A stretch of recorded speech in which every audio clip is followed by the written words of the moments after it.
Covering and మీ పక్కన ఏదైతే ఉంటుందో మీ రైట్ సైడ్ అయితే రైట్ సైడ్, లెఫ్ట్ సైడ్ అయితే లెఫ్ట్ సైడ్. ఫస్ట్ మనం వచ్చేసి రైట్ సైడ్ చేద్దాం, ఓకేనా? 1 step covering and giving a go, ఓకేనా? 1 step line covering and giving a go. అది ఎట్లా చేయాలో ఒకసారి నేను చేసి చూపెడతా, చూడండి, ఓకేనా? ఇట్లా కూర్చున్నావా, రైట్ సైడ్ కవరింగ్ చేయాలి. రైట్ సైడ్ పోతా అంటే ఏం చేయాలి? లెఫ్ట్ లెగ్ తీసుకోవాలి, ఓకేనా? ఫస్ట్ కవరింగ్లా రైట్ సైడ్ పోతా అంటే లెఫ్ట్ లెగ్ తీసుకోవాలి. ఒకవేళ లెఫ్ట్ సైడ్ పోతే రైట్ లెగ్ తీసుకోవాలి. ఏం తీసుకోవాలి?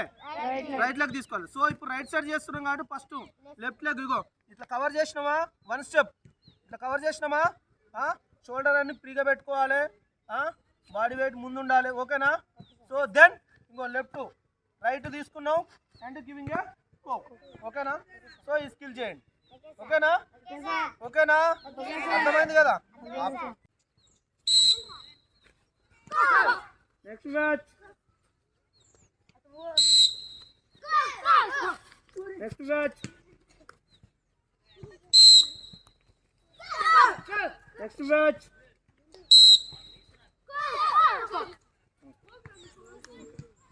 కవరింగ్ 2 స్టెప్స్ అసలు కవర్ చేయొద్దు, ఓకేనా? 3 స్టెప్స్ కవరింగ్, ఓకేనా? ఇట్లున్నావా? ఎన్ని? 3 స్టెప్స్. ఎట్ సైడ్ పోతానేమో దానికి ఆపోజిట్ లెగ్ తీసుకోవాలి, ఓకేనా? 1 2 3 అండ్ 4 5 6 కోబెట్టాలి, ఓకేనా? ఓకే, ఒకసారి చూడండి, ఇగో 1 2 3 4 5 6 కోబెట్టాలి. 6 కౌంట్లో కోబెట్టేసారు, ఓకేనా? Ready, stop. Second match, first match. ఏ చేయి పోతాం? అటు సైడ్ పోతాము, అదే చేయి కోబెట్టాలి, మళ్ళీ మిస్ చేస్తున్నారు. రెడీ,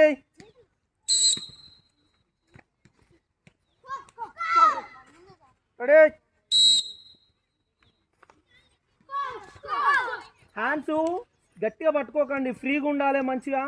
షోల్డర్ పౌల్ అసలే కావద్దు, షోల్డర్ ఇటు కిందికి కానీ మీదికి కానీ అయినా పౌలే. సో అట్లా షోల్డర్ లేని కూడా పోవద్దు, ఓకే? రెడీ,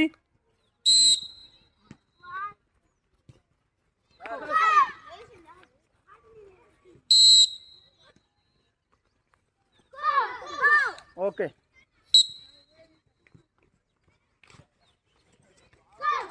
పక్కన కోబెట్టాలి. Ready, second match.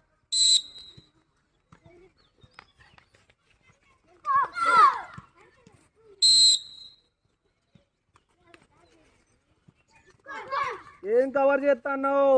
కొంతమంది ఆపోజిట్ కాదు, ఎట్ సైడ్ పోతాను అదే లెగ్ తీసుకుంటాను, ఆపోజిట్ లెగ్ తీసుకోవాలి. రెడీ,